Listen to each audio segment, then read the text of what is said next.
그러니까 서울대가 이제 정부에서 교육부에서 정시를 확대하라는 압박에 못 이겨 일단 정시 확대는 했습니다.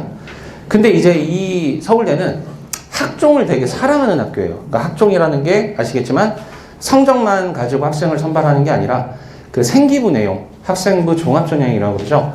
그거 위주로 학생들을 선발하던 학교다 보니까 수능 성적만 가지고 학생들을 40%나 선발하는 게 내심 불편했던 거죠. 그래서 2023학년도 올해 고3부터 정시에 이제 교과평가 생기부를 반영하겠다고 발표를 했습니다. 그래서 원래대로 일반 전형으로 진행하면은 수능으로 거의 100%로 그냥 선발하고 끝났다면 1단계에서 수능 100%로 2배수를 뽑습니다. 2배 인원을 뽑은 다음에 수능 성적 80%와 교과, 그러니까 여기는 이제 성적, 내신 성적, 뭐 세특 내용, 뭐 그런 진로 관련 활동, 모든 생기부 내용이 다 들어갑니다. 그걸 20%로 정성평가해서 최종 선발을 하겠다는 겁니다. 그리고 수시에만 진행이 되던 지역균형 전형이라서 지균이라고 많이들 이제 알고 계시는데, 이제 지역별로 충청도에서 몇 명, 경기도에서 몇 명 이렇게 지역별로 뽑던 이 수시만의 전형을 정시에도 도입을 합니다. 그럼과 동시에 여기는 교과평가가 40%가 들어갑니다. 그러니까 수능 성적 60%와 교과평가 40%를 같이 해서 선발을 하겠다는 겁니다.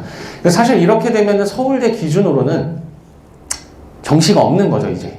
그러니까 수능 성적에 반드시 생기부, 성적, 내용, 뭐 세특 다 들어가서 선발이 되는 거기 때문에 서울대를 시작으로 다들 아시겠지만 결과적으로 명문대들은 다 따라가기 좋은 상황입니다. 그래서 뭐 올해는 아직은 서울대만 이렇게 발표를 했는데 뭐 몇몇 대학, 타 대학들도 따라갈 수도 있고 내년부터는 반드시 이 부분은 여러 좀 변화가 있을 것 같습니다.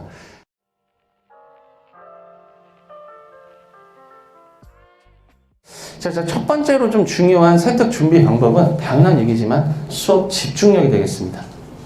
어쨌든 선생님도 사람이고 수업 시간에 수업을 하는데 성적은 얘가 3, 4등급인데 뭔가 적극적입니다. 눈이 항상 초롱초롱하고 숙제도 퀄리티는 좀 부족할지언정 열심히 해요. 그러면 세특 잘 들어가겠죠. 이게 주관적인 평가니까. 그래서 수업 시간에 신경을 써서 좀 집중을 하고 적극적으로 활동하는 게 일단 첫 번째로 가장 중요하다 볼 수 있고, 그 다음에 또 중요한 게 교과 성적과 더불어 수행평가죠. 이 수행평가가 또 내신 등급을 만드는 또 주요한 평가 요소이기 때문에 이런 부분들도 이제 대회 좀 겉핥기식으로 그냥 내라니까 내는 게 아니라 선생님께 좀 더 적극적으로 어필하면서 좀 더 퀄리티를, 수준을 좀 끌어올려야 좋은 세특 내용을 받을 수가 있습니다. 다 연결되는 건데, 아무래도 이제 우리가 배우는, 학생들이 학교에서 배우는 내용들을 보면은 뭐 예를 들어 한문이 있습니다. 근데 나는 화공학자가 되고 싶어. 근데 한문 시간에 선생님 진로와 어떻게 연결하나요?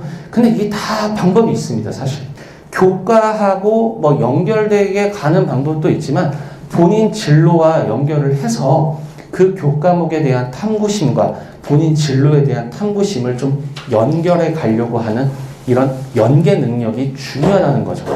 어쨌든 어느 정도 자기적이다 할지언정 뭐 대학에서 입학사정관분이 보셨을 때 야, 이 친구는 야, 이거 뭐 한문 시간에도 화공학과 생각을 하고 있네. 이러면은 매력적이라는 거죠. 충분히 가능하기 때문에 이따가 제가 샘플로 한번 좀 보여드리도록 하겠습니다.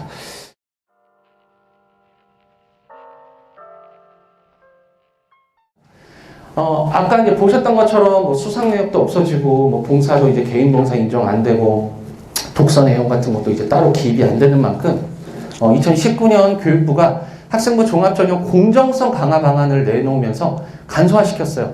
그러니까 이제 이렇게 생각하는 사람들이 있죠. 아, 이제 학교 활동, 뭐 이런 거, 비교과 더 신경 쓰지 않아도 되는구나.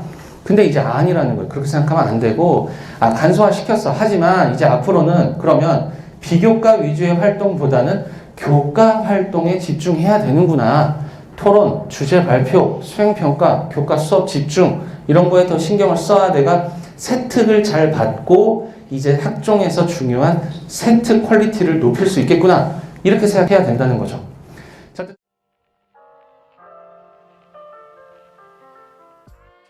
그래서 진로를 보통 부모님들이나 학생들이 가장 어려워하는 게, 아니 얘가 아직 뭐에 관심이 없는데 어떻게 진로를 정합니까? 네, 너무 다 똑같죠. 사실 저도 뭐 고2 때까지도 뭐 해야 되는지도 몰랐어요. 사실 그냥 하라니까 공부나 했지.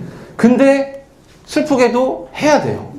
결정을. 그래서 제가 이따가 Q&A 때 잠깐 이제 노하우도 조금 말씀드리긴 할 건데, 일단 1학년 때는 애매하게 잡아야 돼요. 애매하게라도. 그러니까 약간 이제 화공학자든 생명공학자든 뭐 기계공학자든 로봇공학자든 뭐 컴퓨터 프로그래머든 애매해도 일단 넌 이과 공대 오케이 그럼 공학자 이런 식으로. 그래서 평소 공학 계열에 관심이 많으면 이렇게 가는 거죠. 그러다가 이제 1학년 거쳐서 2학년 좀 됐을 때 엄마 나 갑자기 로봇이 좋아. 그러면 로봇공학 가자 이렇게 되는 거죠.